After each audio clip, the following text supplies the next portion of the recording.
Welcome students. आज हम करेंगे transcription, that is how RNA is formed over DNA. ठीक है, इससे पहले रेप्लिकेशन हम कर चुके हैं जिसमें आपने देखा कि डीएनए के ऊपर डीएनए ही बनता था ना, मतलब डीएनए अपनी कॉपी बनाता था। अब क्या है कि डीएनए अपने ऊपर आरएनए बनाएगा, कॉम्प्लीमेंट्री आरएनए बनाता है, उसको बोलते हैं ट्रांसक्रिप्शन। तो ट्रांसक्रिप्शन का प्रोसेस जो है ये भी काफ़ी हद तक इसमें भी सिमिलैरिटीज़ हैं, जैसे डीएनए ने अपनी कॉपी बनाई थी ना उसी ढंग से। लेकिन फ़र्क क्या है यहाँ पर कि अब डीएनए के ऊपर आरएनए बनना है, और आरएनए क्योंकि सिंगल स्ट्रैंडेड होता है, राइट, तो एक ही स्ट्रैंड बनेगा। दूसरी बात कि डीएनए पूरा नहीं, इस केस में पूरा नहीं खुलता है, सिर्फ उसका कुछ हिस्सा खुलता है। जैसे मान लीजिए ये एक डीएनए था जो कि मैं यहाँ बनाया मैंने, आप इसमें देखो कि सिर्फ इसका ये वाला हिस्सा, इतना हिस्सा खुला, मतलब अगर इस हिस्से पे आरएनए बनना है सिर्फ, ठीक है, तो बाकी डीएनए वैसे ही डबल स्ट्रैंडेड जुड़ा रहेगा, इतना सा हिस्सा खुलेगा। और इसके ऊपर क्या होगा, दो स्ट्रैंड है ना डीएनए के, ठीक है, ये दोनों स्ट्रैंड अलग हो जाएंगे, इनके बीच के जो हाइड्रोजन बॉन्ड्स हैं वो टूट जाते हैं, इतना तो आपको पता ही है, और ये दोनों स्ट्रैंड अलग हो गए हैं अब, है ना। अब इन दोनों में से किसी एक के ऊपर ही आरएनए बनता है, दोनों के ऊपर नहीं बनता। जबकि रेप्लिकेशन में होता था ना कि इस तरफ भी एक स्ट्रैंड बनता था, इस तरफ भी, दोनों तरफ बनता था। लेकिन ट्रांसक्रिप्शन में, यानी कि जब आरएनए बनना है तो आरएनए सिर्फ एक ही स्ट्रैंड के ऊपर बनेगा। और वो कौन से स्ट्रैंड के ऊपर बनता है, मतलब उसकी डायरेक्शन 5 to 3 डायरेक्शन में ही वो बनेगा। तो क्योंकि डीएनए का ये स्ट्रैंड ऑलरेडी ये देखिए 3 to 5 में है, तो यानी इसके ऊपर ही बनेगा आरएनए, ठीक है। और जो आरएनए का नया स्ट्रैंड बनेगा उसकी डायरेक्शन 5 to 3 हो जाएगी, है ना। तो बनने का प्रोसेस वही है जैसे डीएनए बना था, यानी कि इतना हिस्सा खुला, यहाँ पे क्या हुआ, जैसे जी है तो इसके सामने आकर क्या लग जाएगा, सी, है ना, CTP। जी है तो इसके आगे CTP लग जाएगा, अगर सी है तो इसके आगे GTP लग जाएगा, टी है तो इसके सामने ATP आके जुड़ जाएगा, इस टी के सामने ATP जुड़ जाएगा, ऐसे, है ना। और यहाँ पे फिर वो जो न्यूक्लियोटाइड्स हैं वो आपस में जुड़ेंगे और एक लंबी चेन आरएनए की बन जाएगी, और वो यहाँ पे जब ख़त्म हो जाएगी ट्रांसक्रिप्शन तो यहाँ से बाहर आ जाती है, ठीक है। तो इस तरह से आरएनए बनता है।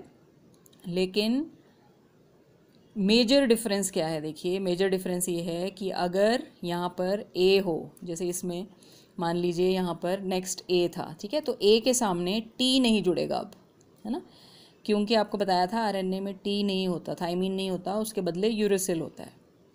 तो जहाँ जहाँ ए होगा उसके सामने आकर यूटीपी जुड़ेगा, राइट। तो ये एक बहुत बड़ा यहाँ पर डिफरेंस रहता है। अल्टीमेटली जब आरएनए बन जाती है चेन तो यहाँ से बाहर आ जाती है, और ये डीएनए दोबारा से आपस में, मतलब दोनों स्ट्रैंड इसके आपस में जुड़ जाएंगे, ये फिर से बंद हो जाएगा। तो सिर्फ थोड़ी देर के लिए खुलता है जब तक यहाँ पर ट्रांसक्रिप्शन होनी होती है। सो एक तो ये बात। दूसरा, अगर आपसे ये पूछा जाए कि इस पैराग्राफ में इन्होंने ये समझाया है कि एक ही स्ट्रैंड के ऊपर क्यों बनता है आरएनए, है ना, इसी के ऊपर क्यों बनता है, इसके ऊपर भी तो बन सकता है ना। बेशक वो 5 to 3 डायरेक्शन में बनेगा, ये हमें पता है, तो हो वो 5 to 3 यहाँ से यहाँ को आएगी, तो यहाँ से यहाँ को एक और आरएनए का स्ट्रैंड भी तो बन सकता है ना, ठीक है। लेकिन उसमें क्यों नहीं बनता है, अगर ये क्वेश्चन आपसे पूछा जाए तो उसके दो कारण हैं। एक तो ये है कि यहाँ से यहाँ जो आरएनए बनेगा उसका सीक्वेंस कुछ और होगा, यहाँ से यहाँ जो बनेगा उसका सीक्वेंस कुछ और होगा, है ना। तो ये दो जो भी प्रोटीन्स के लिए कोड करेंगे वो नेचुरली वो प्रोटीन सेम नहीं हो पाएगी, है ना, अलग अलग होगी वो। दूसरा, ये यहाँ और यहाँ जो आरएनए बनेगा वो दोनों कॉम्प्लीमेंट्री होंगे आपस में, ठीक है। कॉम्प्लीमेंट्री का मतलब है कि वो दोनों आपस में ही जुड़ जाएंगे और डबल स्ट्रैंडेड आरएनए बन जाएगा। जैसे फॉर एग्जांपल, जैसे यहाँ आप देखिए, अगर एक आरएनए यहाँ से यहाँ बनता है तो उसका सीक्वेंस क्या होगा, जैसे मैंने कहा ए के सामने टी नहीं लगेगा, यू लगेगा, है ना, जी के सामने सी लगेगा, इधर जी के सामने सी लगेगा, फिर सी के सामने जी लगेगा, टी के सामने ए लगेगा, फिर टी है तो ए लगेगा, जी है तो सी लगेगा, इस तरह से मान लीजिए ये आरएनए बन गया। इस तरफ उल्टा यहाँ से यहाँ बनेगा ना, तो जैसे सी है तो यहाँ पर जी लगेगा, फिर सी है तो ये वाला सी हमने लिया ना, सी है तो यहाँ जी लगेगा, ए के सामने आकर टी लेकिन टी के बदले यू लगेगा। ए के सामने टी आना चाहिए लेकिन यहाँ पर अगेन यू लगेगा। जी के सामने सी आना चाहिए तो यहाँ सी जुड़ जाएगा। सी के सामने जी आना चाहिए तो यहाँ जी, फिर सी के सामने जी आएगा तो यहाँ, है ना, और टी के सामने ए आएगा। ठीक है, तो इस तरह से 2 आरएनए के स्ट्रैंड बनेंगे। और क्योंकि ये कॉम्प्लीमेंट्री, आप देखो सी के सामने जी है, ए के सामने यू है ना जी, तो ये आपस में ही जुड़ जाएंगे, राइट। और इनके जुड़ने से आरएनए डबल स्ट्रैंडेड हो जाएगा, जो कि किसी काम का नहीं रहेगा। फिर हमें मैसेंजर आरएनए यहाँ पे मेनली चाहिए होता है, जो कि सिंगल स्ट्रैंडेड होता है और वो न्यूक्लियस से बाहर जाकर प्रोटीन्स बनाता है। तो वो हमारा पर्पस यहाँ डिफीट हो जाता है, इसलिए डीएनए के दोनों स्ट्रैंड्स पे आरएनए नहीं बनता है। ठीक है, एक ही स्ट्रैंड पे बनता है। देन अब इस प्रोसेस को समझने के लिए पहले हमें यहाँ पर देखना होगा कि ट्रांसक्रिप्शन जो प्रोसेस है उसमें क्या क्या चीज़ें चाहिए। उसमें मेनली ये 3 चीज़ें चाहिए होती हैं और ये तीनों मिलकर बनाती हैं एक ट्रांसक्रिप्शन यूनिट। ठीक है, एक ट्रांसक्रिप्शन यूनिट में क्या क्या चीज़ें रहती हैं? एक प्रोमोटर होता है, एक टर्मिनेटर। प्रोमोटर मीन्स जो शुरू करेगा, टर्मिनेटर मीन्स जो स्टॉप करेगा, और बीच में होती है स्ट्रक्चरल जीन। तो ये तीनों मिलाकर बनते हैं एक ट्रांसक्रिप्शन यूनिट, जो कि आप यहाँ देख सकते हो डायग्राम में। नाउ दिस इज़ एक ट्रांसक्रिप्शन यूनिट यहाँ समझाई गई है, जिसमें ये जो 2 लाइंस आप देख रहे हो, ये 2 लाइंस क्या हैं? दोनों डीएनए के 2 स्ट्रैंड्स हैं, मतलब, राइट। और यहाँ शुरू में ये जो बॉक्स आप देख रहे हो रेड कलर का, ये क्या है? Promoter region. मतलब ये कुछ अलग से कोई चीज़ नहीं होती, सिर्फ ये है कि डीएनए का ये हिस्सा, यहाँ पर जो भी सीक्वेंस होगा, CGAT या जो भी है, यहाँ जो सीक्वेंस होगा वो प्रमोटर का काम करता है, यानी कि यहाँ से शुरू होगी ट्रांसक्रिप्शन। उसी तरह यहाँ पर टर्मिनेटर, यानी कि यहाँ जो सीक्वेंस होगा वो टर्मिनेटर का काम करेगा। कहने का मतलब यहाँ पर आकर ख़त्म हो जाएगी ट्रांसक्रिप्शन, क्योंकि जैसे मैंने कहा ना आपको, ट्रांसक्रिप्शन पूरे डीएनए के ऊपर नहीं होती है, सिर्फ एक हिस्सा खुलता है उसका। तो वही है ना कि कहाँ से कहाँ तक होनी है या कितना हिस्सा खुलना है, वो यही डिसाइड करते हैं दोनों, प्रोमोटर और टर्मिनेटर। इन दोनों के बीच का बस इतना हिस्सा खुलता है, और जो बीच में है, जो सीक्वेंस यहाँ पे है, वो कहलाती है स्ट्रक्चरल जीन। तो ये बहुत इंपॉर्टेंट है। ये 3 चीज़ें कही ना आपको, प्रोमोटर, टर्मिनेटर और स्ट्रक्चरल जीन, ये तीनों मिलके क्या बन रही हैं? एक ट्रांसक्रिप्शन यूनिट, राइट। नाउ अब ये जो डीएनए के 2 स्ट्रैंड्स हैं, है ना, 2 स्ट्रैंड्स खुलेंगे हमने कहा, और इनसे किसी एक स्ट्रैंड के बारे में बनेगा। तो वो जो स्ट्रैंड है उसको बोलते हैं टेम्पलेट स्ट्रैंड, जिसके ऊपर आरएनए बनेगा। और उसकी डायरेक्शन क्या होनी चाहिए? ये 3 to 5 होनी चाहिए, तभी इसके ऊपर जो नया स्ट्रैंड बनेगा उसकी डायरेक्शन उल्टी होगी ना, उसकी फिर 5 to 3 होगी। तो ये टेम्पलेट कहलाता है, जिसके ऊपर आरएनए बनेगा। और जो दूसरा स्ट्रैंड है, जो मतलब जिसके ऊपर आरएनए नहीं बनेगा, है ना, उसको बोलते हैं कोडिंग स्ट्रैंड, राइट। तो टेम्पलेट के ऊपर बनता है आरएनए, ये ध्यान रखना आपने।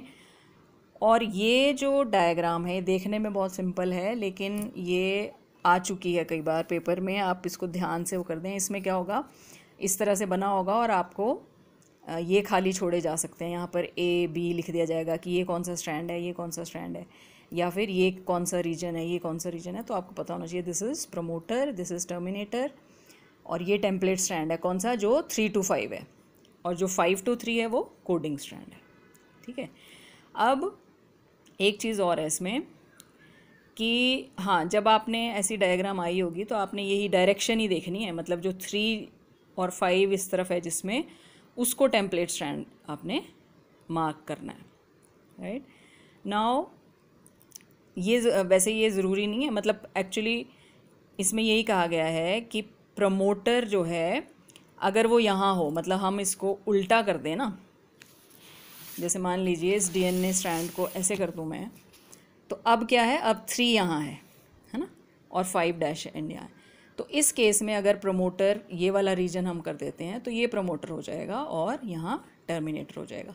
अगर ये स्ट्रैंड इसके ऊपर अगर आरएनए बनना होगा तो प्रमोटर यहाँ होगा, या हम कहें आरएनए पॉलीमरेज यहाँ आकर जुड़ेगा। उस केस में फिर यहाँ से यहाँ सिंथेसिस होगी, है ना।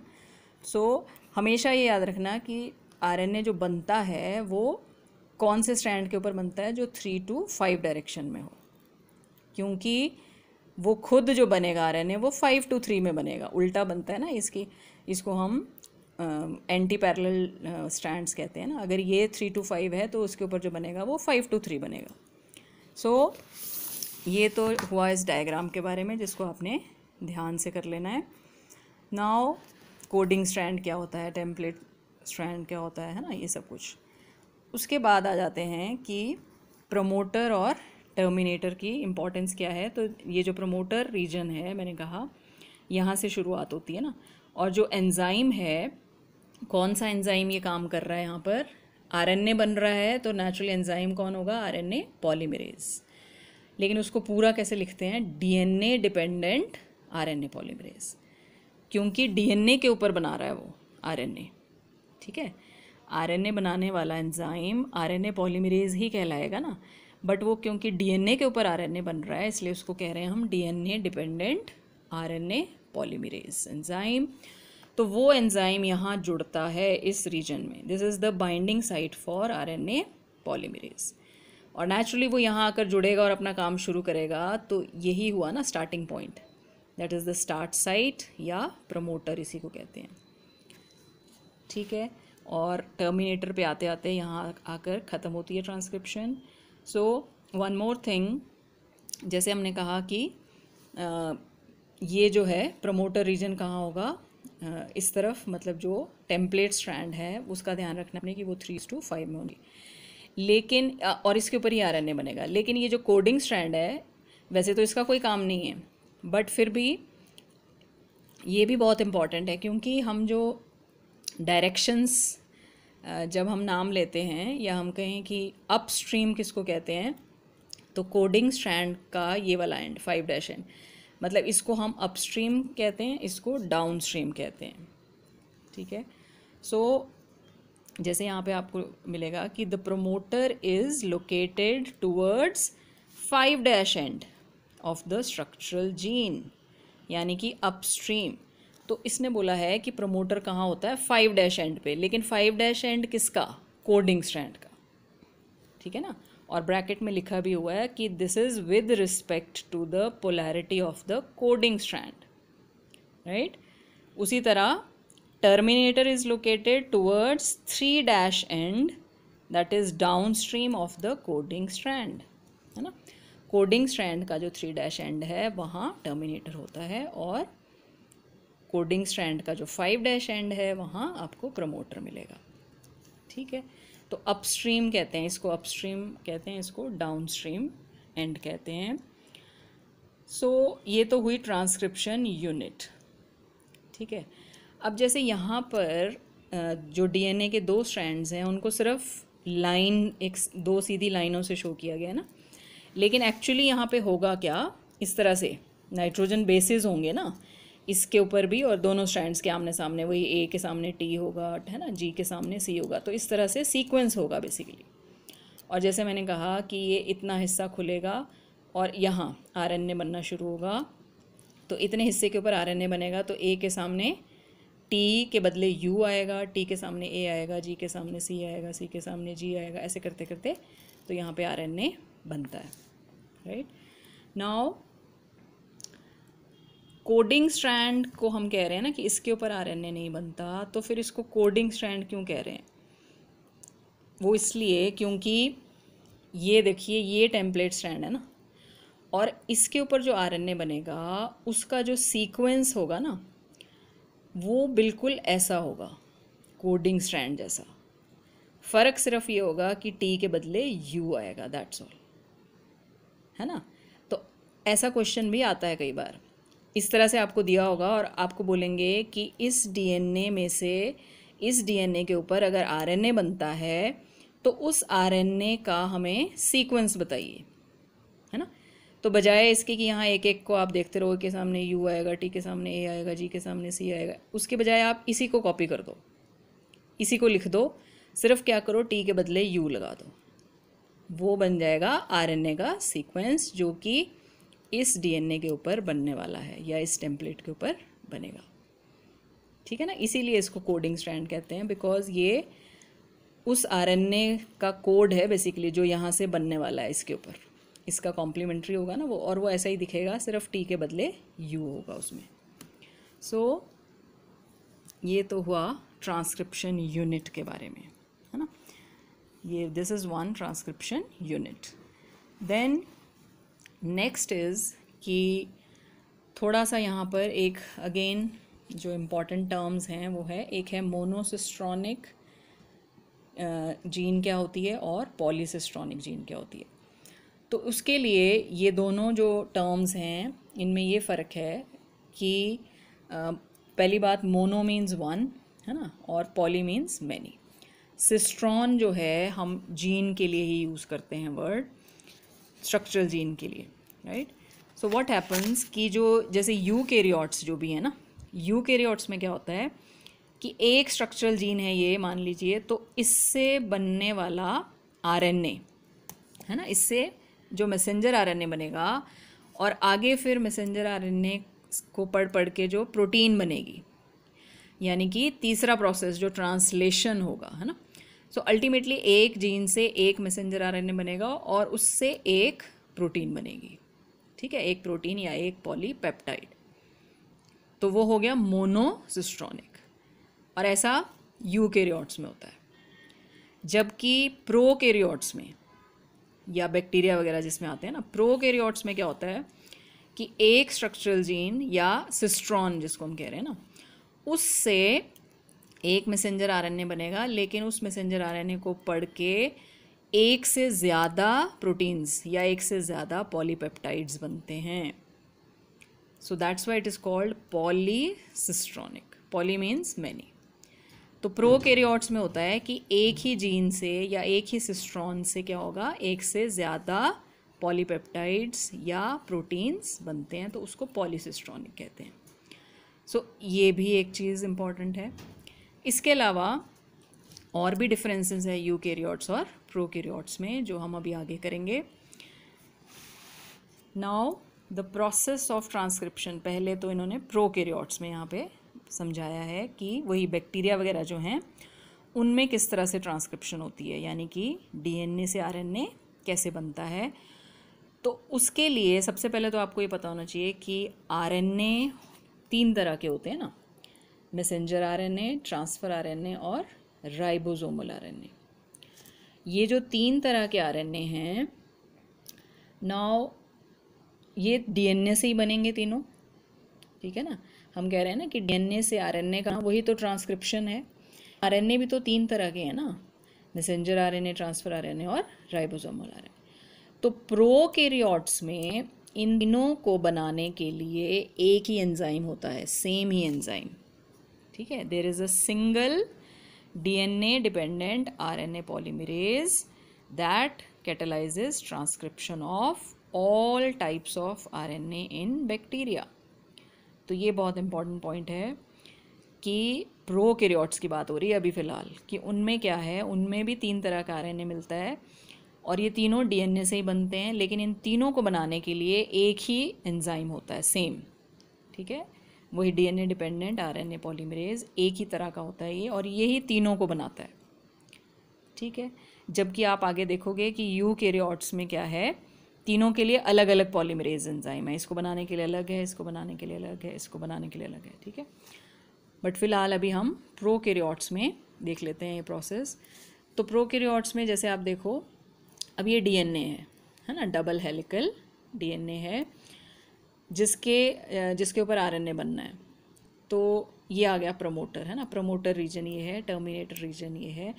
तो इतना सा खुलेगा आरएनए, है ना, धीरे धीरे ये देखिए इतना हिस्सा खुला, इसके ऊपर आरएनए थोड़ा सा बन गया, ये येलो कलर का, फिर अगला हिस्सा खुला, फिर और बन गया और आगे खुलता गया। तो ये देखिए ये आरएनए बन रहा है यहाँ पर, जो कि लंबी होती जा रही है चेन, और अल्टीमेटली टर्मिनेटर रीजन आया तो ये बंद हो गई ट्रांसक्रिप्शन, ठीक है। आरएनए पॉलीमरेज एंजाइम निकल गया और ये जो आरएनए बना ये भी यहाँ पर निकल गया और डीएनए साथ के साथ बंद होता गया, ठीक है।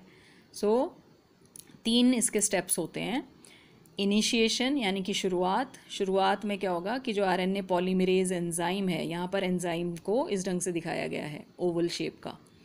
वो एंजाइम आकर प्रोमोटर रीजन पे जुड़ता है, तो शुरुआत करता है वो। इनिशिएशन मीन्स शुरुआत करना। नेक्स्ट स्टेप होता है इलोंगेशन, यानी कि धीरे धीरे आगे चेन, आरएनए चेन इलोंगेट होती जाएगी, लंबी होती जाएगी, ठीक है। देन थर्ड स्टेप होता है टर्मिनेशन, यानी कि ख़त्म होना। तो जब टर्मिनेटर रीजन पे पहुंचता है ये आरएनए पॉलीमरेज एंजाइम, तो बंद हो जाती है ट्रांसक्रिप्शन और जो आरएनए बना है वो निकल जाता है बाहर। तो ये तो बैक्टीरिया में इसने दिखा रखा है, ठीक है। इसके अलावा यहाँ पर अगर आप देखें, क्योंकि हम कह रहे हैं एक ही एंजाइम है, वो ये सारे काम कर रहा है ना, तीनों स्टेप्स वही वो कर रहा है, तो कैसे वो शुरुआत भी वही करता है, एंड भी वही करता है। तो उसके लिए यहाँ पर आप देखिए ये सिग्मा फैक्टर, ठीक है। इनिशिएशन के लिए, शुरुआत करने के लिए चाहिए होता है उसको सिग्मा फैक्टर, और टर्मिनेशन के लिए, ख़त्म करने के लिए उसको चाहिए होता है रो फैक्टर, ठीक है। तो ये भी आपने याद रखना है। एंजाइम वही है आरएनए पॉलीमरेज, लेकिन वो शुरुआत के लिए उसको सिग्मा फैक्टर चाहिए और टर्मिनेट करने के लिए उसको रो फैक्टर चाहिए। सो ये तो हुआ प्रोकैरियोट्स में, ठीक है। इसके अलावा एक और जो चीज़ है यहाँ पर वो ये है कि जो बैक्टीरिया होते हैं या जो प्रोकैरियोट्स होते हैं, उनमें क्या रहता है कि आपको इतना तो आइडिया है ना कि ट्रांसक्रिप्शन ये चल कहाँ रही है। जैसे मान लो ये सेल है, उसके अंदर न्यूक्लियस है, न्यूक्लियस में डीएनए होता है ना, तो डीएनए से आरएनए बन रहा है हमने कहा, तो वो कहाँ हो रहा है ये काम, न्यूक्लियस के अंदर। अगर हम यूकैरियोट्स की बात करें तो, है ना, इसके अंदर आरएनए बनता है, फिर वो न्यूक्लियस से बाहर आता है साइटोप्लाज्म में, और यहाँ फिर प्रोटीन्स बनती हैं। लेकिन अगर हम बैक्टीरिया की बात करें, है ना, या प्रोकैरियोट्स की बात करें, तो उसमें क्या होता है प्रोकैरियोट्स में आपको पता है कि प्रॉपर न्यूक्लियस तो होता नहीं है, मतलब न्यूक्लियर मेम्ब्रेन नहीं होती है, क्रोमोसोम बाहर ही पड़ा होता है ना साइटोप्लाज्म में। यानी यहीं पे ये जो डीएनए है इसके ऊपर आरएनए बन रहा है, यानी कि ट्रांसक्रिप्शन हो रही है, और यहीं पे प्रोटीन्स भी बननी है साइटोप्लाज्म में, है ना। तो साथ साथ दोनों प्रोसेस यहाँ पर साथ साथ चल सकते हैं, यानी कि साथ साथ ट्रांसक्रिप्शन हो रही है, यहाँ पे मैसेंजर आरएनए बनता जा रहा है, और उसके ऊपर जो भी कोड है उसको पढ़ के यहाँ प्रोटीन्स भी साथ साथ बनती जा रही हैं। प्रोटीन बनने का जो प्रोसेस है उसको ट्रांसलेशन कहा जाता है। तो प्रोकैरियोट्स में ट्रांसक्रिप्शन और ट्रांसलेशन दोनों साथ साथ चलते हैं, ठीक है। जबकि यूकैरियोट्स में पॉसिबल नहीं है ना ये, क्योंकि ट्रांसक्रिप्शन तो हो रहा है न्यूक्लियस के अंदर और ट्रांसलेशन होता है न्यूक्लियस से बाहर, ठीक है। तो उसके लिए मैसेंजर आरएनए को बाहर आना पड़ता है पहले, फिर यहाँ पर ट्रांसलेशन होता है। बट प्रोकैरियोट्स में क्योंकि न्यूक्लियर मेम्ब्रेन है ही नहीं, क्रोमोसोम साइटोप्लाज्म में ही है, तो that's why transcription and translation can be coupled. Coupled का मतलब वही है कि दोनों साथ साथ चल सकते हैं, right. So this was in prokaryotes, ये तो था प्रोकैरियोट्स में। अब यूकैरियोट्स में देखिए क्या होता है। पहली बात तो यूकैरियोट्स में मैंने आपको कहा कि 3 तरह के जो आरएनए हैं ना, तीनों को बनाने के लिए जो पॉलीमरेज एंजाइम है वो भी अलग अलग हैं। तो RNA polymerase enzyme 1, RNA polymerase enzyme 2 and 3, 3 तरह के एंजाइम हैं पहले तो अलग अलग। जो आरएनए पॉलीमरेज 1 है वो ज़्यादातर राइबोसोमल आरएनए बनाता है, 2 जो है वो मैसेंजर आरएनए बनाता है, और 3 जो है वो ट्रांसफ़र आरएनए बनाता है। तो पहले तो ये डिफरेंस है मेन, ठीक है। So there are 3 types of RNA polymerase enzymes, तीनों का अपना अपना काम है, ठीक है। दूसरा डिफरेंस क्या होता है यूकैरियोट्स में, देखिए यहाँ पर अगेन वही डीएनए है ये आप देख रहे हो, और इसके ऊपर जो आरएनए पॉलीमरेज है ये, है ना, इसने अपना काम शुरू कर दिया यहाँ, और ये यहाँ पे आरएनए ये बन रहा है ना, आरएनए ये देखिए मैसेंजर आरएनए बन पे निकल रहा है। लेकिन बैक्टीरिया से अगर इसको कंपेयर करें इस मैसेंजर आरएनए को, तो हमने आपको कहा था कि एक तो ये सिंगल प्रोटीन बनाएगा आगे जाकर, है ना, मोनोसिस्ट्रोनिक होगा। दूसरी चीज़ कि यहाँ जो मैसेंजर आरएनए बनता है ना यूकैरियोट्स में, वो एकदम से मतलब फंक्शनल नहीं होता, जिसको आप कह सकते हो, ठीक है। क्योंकि उसके ऊपर क्या होता है, उसके ऊपर 2 तरह के रीजन होते हैं, एक्सॉन्स एंड इंट्रॉन्स। इस डायग्राम में आप देखो, ये लाइट कलर वाले एक्सॉन्स हैं ये, और जो ये डार्क कलर वाले हैं ये इंट्रॉन्स हैं, ठीक है, तो 2 तरह के सीक्वेंस होते हैं। और क्या करना पड़ता है यहाँ पर कि इन इंट्रॉन्स को हटाना पड़ता है। ये देखिए, ये जो डार्क रीजन थे ये सारे हटा लिए गए, 5 थे ना ये, और जो लाइट रीजन थे ये वाले, इनको आपस में जोड़ के ये बना, अब बना ये मैच्योर मैसेंजर आरएनए, जो कि अब फंक्शनल होगा। ठीक है, तो इंट्रॉन्स को हटा दिया जाता है और उस प्रोसेस को बोलते हैं आरएनए स्प्लाइसिंग। ठीक है, तो स्प्लाइसिंग से पहले ये वाला जो मैसेंजर आरएनए है इसको बोलते हैं हेट्रोजीनस मैसेंजर आरएनए। ठीक है, हेट्रोजीनस मैसेंजर आरएनए है ये, लेकिन जब इसके इंट्रॉन्स हटा दिए जाते हैं यानी कि स्प्लाइसिंग हो जाती है इसकी, तब उसके बाद इसको आप मैच्योर मैसेंजर आरएनए कहेंगे। और एक तो हो गई स्प्लाइसिंग यानी कि इंट्रॉन्स हटा दिए गए, उसके अलावा 2 चीज़ें यहाँ पर और होती हैं। इस मैसेंजर आरएनए का जो 5' एंड है और एक इसका 3' एंड है ना, तो 5' एंड पे बहुत सारे ये मिथाइल गुआनोसिन फॉस्फेट के यहाँ पर बहुत सारे लगाए जाते हैं शुरू में। ठीक है, उसको बोलते हैं कैपिंग। कैप लग गई मतलब, और पिछली तरफ यानी कि 3' एंड पे बहुत सारे एडेनिन के रेजिड्यूज लगाए जाते हैं, तो इसको टेलिंग कहते हैं। ठीक है, मतलब मैसेंजर आरएनए में कैपिंग होती है और टेलिंग होती है। ठीक है, एक तो स्प्लाइसिंग हुई ना, इंट्रॉन्स हटाए गए, दूसरा कैपिंग और टेलिंग होती है, तब जाकर फाइनली ये बनता है मैच्योर मैसेंजर आरएनए, जो कि अब न्यूक्लियस से बाहर आता है और प्रोटीन सिंथेसिस में अपना रोल प्ले करेगा। ठीक है, तो इस पूरे में यही चीज़ें इस पैराग्राफ में समझाई गई हैं। स्प्लाइसिंग यानी कि इंट्रॉन्स को कैसे हटाया जाता है, उसके अलावा कैपिंग मैंने आपको कहा यानी कि उसके शुरू में 5' एंड पे उसके मिथाइल गुआनोसिन ट्राइफॉस्फेट लगाया जाता है ना, और टेलिंग यानी कि 3' एंड पे उसके बहुत सारे adenylate residues they are added. ठीक है, कैप लगती है और टेल लगती है ना, और स्प्लाइसिंग होती है साथ ही साथ, तब जाकर जो आरएनए है, जो पहले हेट्रोजीनस आरएनए जिसको हमने कहा, अब वो जाकर मैसेंजर आरएनए बनता है।